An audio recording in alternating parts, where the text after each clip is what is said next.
Assalamualaikum warahmatullahi wabarakatuh. Perkenalkan, nama saya Kaulandari dari jurusan PGSD, NIM 14014211320. Di sini saya akan menjelaskan mengenai materi bumi dan alam semesta. Ya, langsung aja kita ke pembahasan materi. Yang pertama yaitu kita akan membahas mengenai apa sih itu alam semesta. Nah, jadi alam semesta disebut juga sebagai jagat raya atau universum, yang berarti seluruh ruang waktu kontinu tempat kita berada, dengan energi dan juga materi yang dimilikinya. Alam semesta merupakan ruang di mana di dalamnya terdapat kehidupan biotik maupun abiotik, serta segala peristiwa alam yang dapat diungkapkan maupun yang belum dapat diungkapkan oleh manusia. Alam semesta mencakup hal-hal mengenai makrosmos atau benda-benda yang berukuran kecil seperti atom, sel, dan juga elektron. Alam semesta juga mencakup hal-hal mengenai makrosmos atau benda-benda yang berukuran besar seperti bintang, planet, dan juga galaksi. Ya, selanjutnya yaitu terbentuknya alam semesta. Sebenarnya dalam proses pembentukan alam semesta ini memunculkan berbagai macam teori dari beberapa ahli. Namun, terdapat 5 teori yang terkenal, yaitu yang pertama ada teori ledakan besar atau ledakan dahsyat, yaitu Big Bang Theory. Teori ini itu merupakan sebuah peristiwa yang menyebabkan pembentukan alam semesta berdasarkan kajian kosmologi mengenai perkembangan awal dari alam semesta. Teori ini menyatakan bahwa alam semesta terbentuk sekitar pada 13,7 miliar tahun yang lalu, di mana alam semesta awalnya dalam keadaan super padat dan juga panas, yang kemudian mengembang secara terus-menerus dan kemudian akhirnya meledak. Nah, selanjutnya yaitu ada teori keadaan tetap atau state theory. Teori ini pertama kali dikemukakan oleh beberapa ahli astrofisika dari Universitas Cambridge pada tahun 1984 oleh Bondi, oleh Gould, dan juga oleh Hoyle. Teori ini itu mengatakan bahwasanya alam semesta tidak memiliki awal dan tidak memiliki akhir. Alam semesta tidak akan terus dalam keadaan tetap, baik dahulu maupun yang akan datang gitu. Jadi alam semesta merupakan sesuatu yang ada dan terus ada dalam keadaan tetap, baik untuk sekarang maupun pada zaman dahulu juga gitu. Yang teori keadaan tetap ini tuh didukung oleh fakta bahwa semua galaksi baru memiliki jumlah yang hampir sama dengan galaksi lama, sehingga dapat dikatakan bahwa teori ini menjelaskan mengenai alam semesta yang tak terhingga ukurannya dan tak terhingga pula usianya. Teori ini sangat populer pada awal abad ke-20, akan tetapi teori ini mendapatkan penolakan dari sebagian besar kosmolog profesional dan para ilmuwan lainnya. Nah, alasan dari teori ini itu ditolak karena terdapat bukti bahwa adanya suatu kebenaran dari teori baru, yaitu teori ledakan dahsyat atau Big Bang Theory tadi, serta usaha dari teori alam semesta yang mempunyai batasan. Selanjutnya yaitu ada teori mengembang dan memampat atau the oscillating theory. Teori ini itu dikemukakan oleh ahli astrofisika dari Inggris yang bernama Fred Hoyle. Teori ini tuh memahami bahwa galaksi-galaksi baru akan selalu muncul dan menggantikan galaksi-galaksi yang sudah tidak ada. Teori ini menjelaskan bahwa proses pembentukan alam semesta terjadi melalui siklus yang mengalami masa ekspansi atau mengembang dan masa konstruksi atau memampat. Selanjutnya yaitu yang keempat ada teori berayun. Teori berayun merupakan kelanjutan dari teori Big Bang. Teori berayun menjelaskan bahwa proses terbentuknya alam semesta berawal dari galaksi-galaksi dan bintang-bintang yang saling menjauh.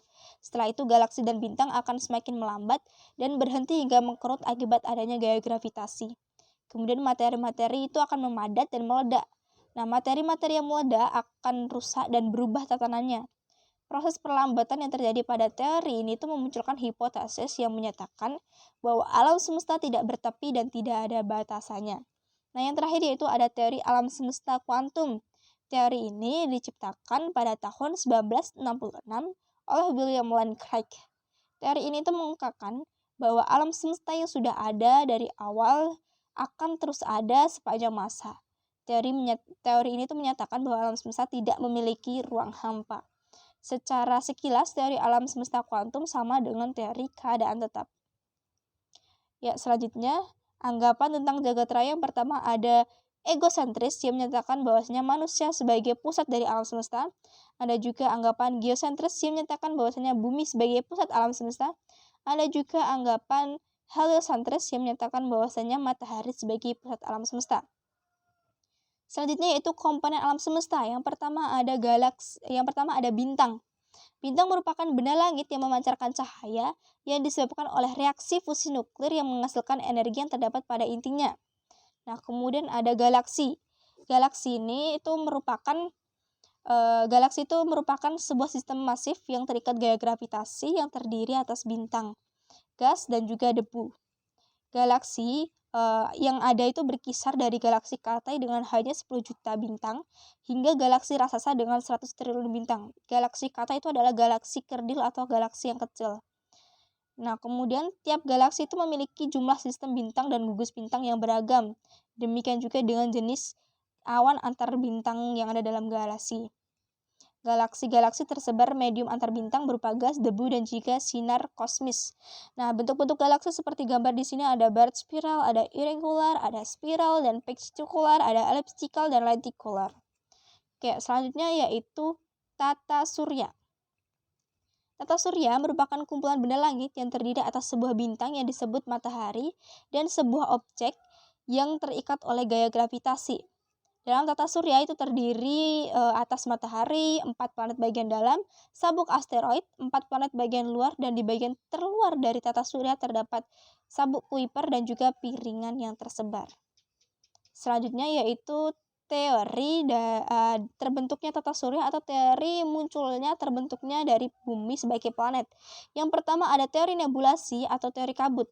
Teori nebulasi ini itu dikemukakan pertama kali oleh Emanuel Swedenborg pada tahun 1734.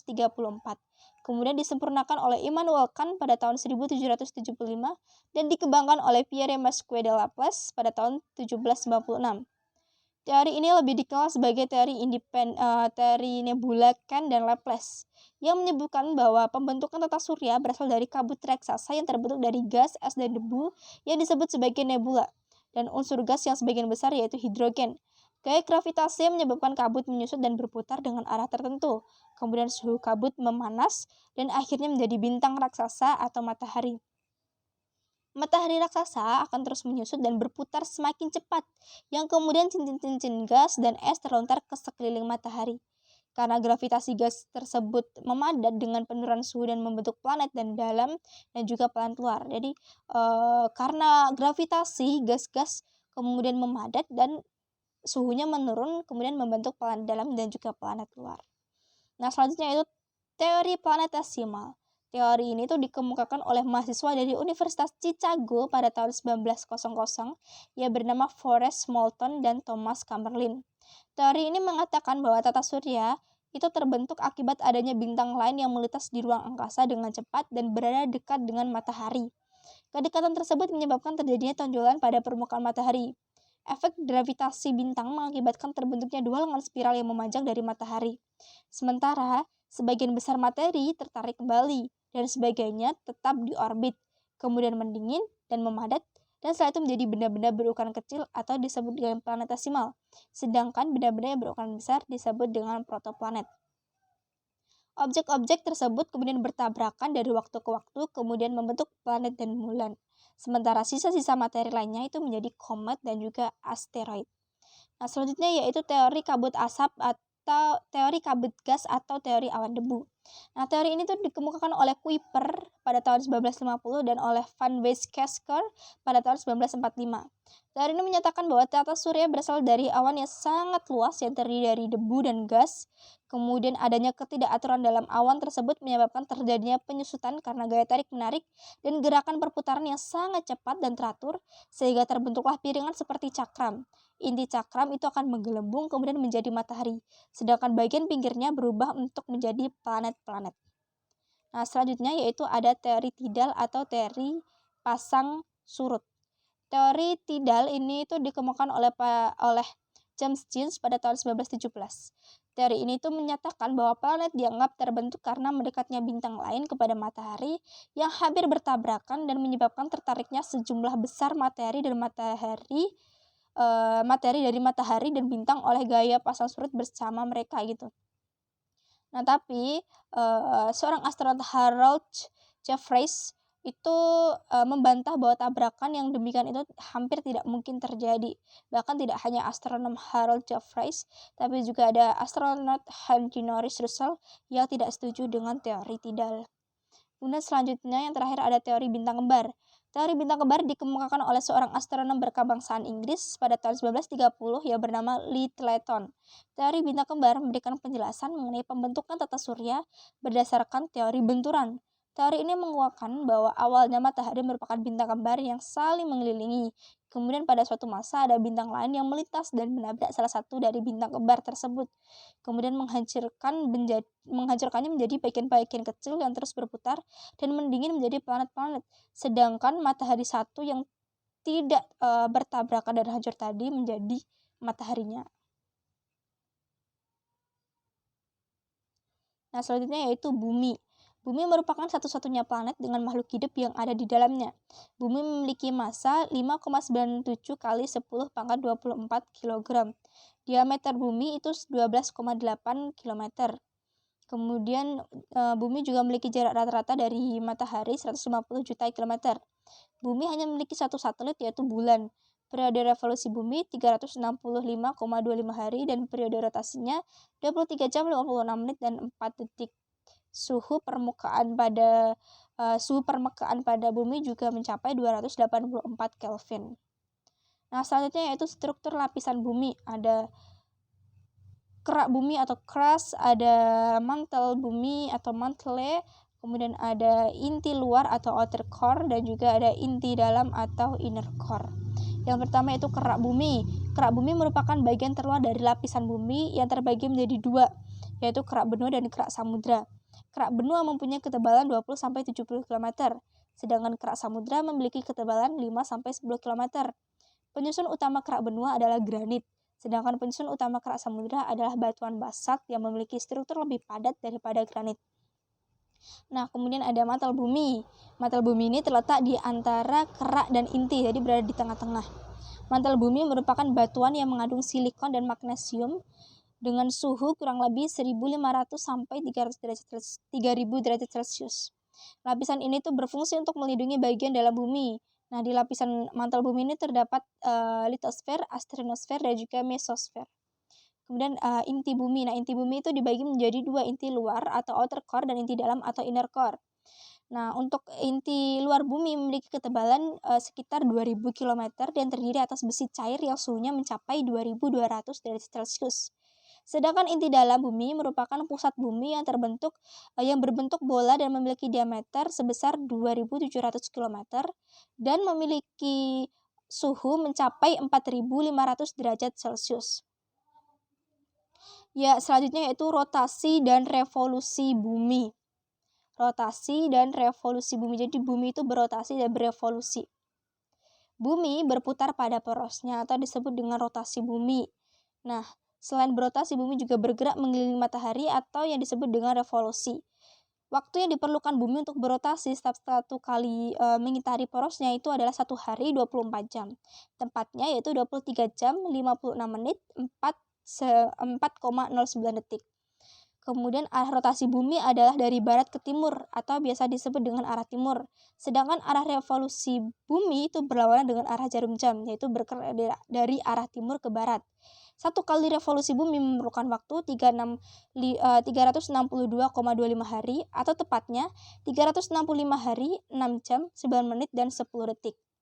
Kemudian rotasi bumi itu menyebabkan gerak semu harian benda langit, pergantian siang dan malam, perbedaan waktu, dan juga penggebukan di daerah khatulistiwa dan pemapatan di daerah kedua kutub bumi yang biasanya menyebabkan pasang surut. Kemudian revolusi bumi. Revolusi bumi itu menyebabkan perubahan lamanya siang dan malam, gerak semu tahunan matahari, dan juga pergantian musim. Ya, akhir kata dari saya mengucapkan terima kasih, matur nuwun, thank you, karena sudah melihat dan juga telah menonton video ini sampai akhir. Jadi, mohon maaf apabila materinya mungkin kurang tepat ataupun mungkin kurang jelas. Dan saya Eka Wulandari. Terima kasih. Wassalamualaikum warahmatullahi wabarakatuh.